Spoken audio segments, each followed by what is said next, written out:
perfection n'existe pas, mais elle se travaille. Mais je suis très, très heureuse. Ça fait énormément plaisir, c'est surtout, la récompense, de beaucoup de travail, de moi-même, mais aussi de mon coach. Ouais, je suis fière de ce que j'ai envoyé. C'était ce que je voulais envoyer et c'était beau, c'était bon. Très très bien organisé, dans la bienveillance. On voit l'esprit familial, c'est vraiment intéressant. C'est un concours de pâtissiers, on leur demande de faire des gâteaux et pas que de l'artistique. Et du coup, ça remet aussi l'église au milieu du village parce que on est des pâtissiers avant tout, on fait des gâteaux pour le goût. De faire attention aussi aux produits qu'ils utilisent, qu'ils aient vraiment cette sensibilité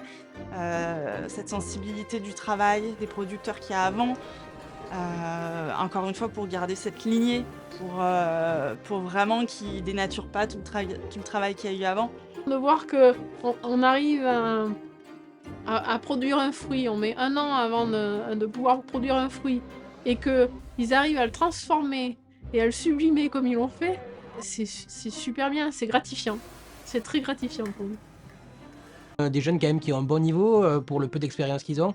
Donc un bon niveau technique, un bon niveau, une bonne appréhension de comment aborder un concours dans l'organisation. Ils sont tous assez calmes, assez méthodiques. C'est vrai que d'année en année, je vois le concours progresser et non, c'est une satisfaction. Ouais. On dit toujours, oui, les jeunes, ils ont plus envie, les jeunes ci, les jeunes ça, mais il y en a toujours qui sont motivés, qui ont envie.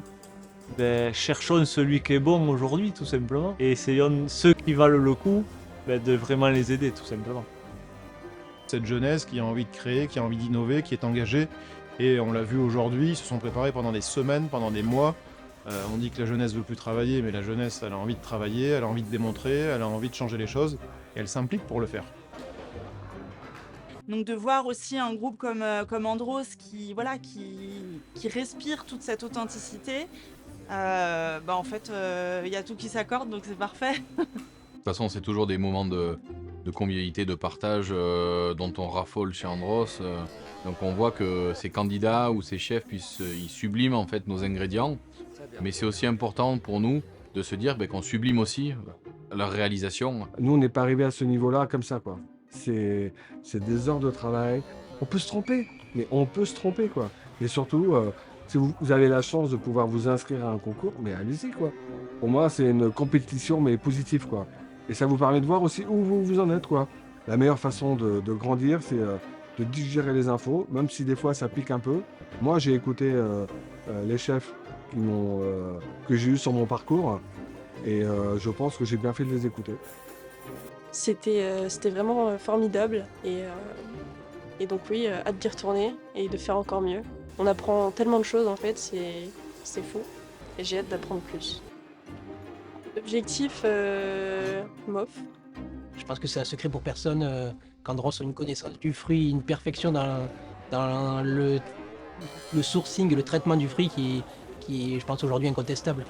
C'est un privilège de ne pas avoir cette pression du temps de l'instant T, mais un privilège de se donner le temps, d'avoir cette projection, cette vision, cette ambition, de faire les choses correctement.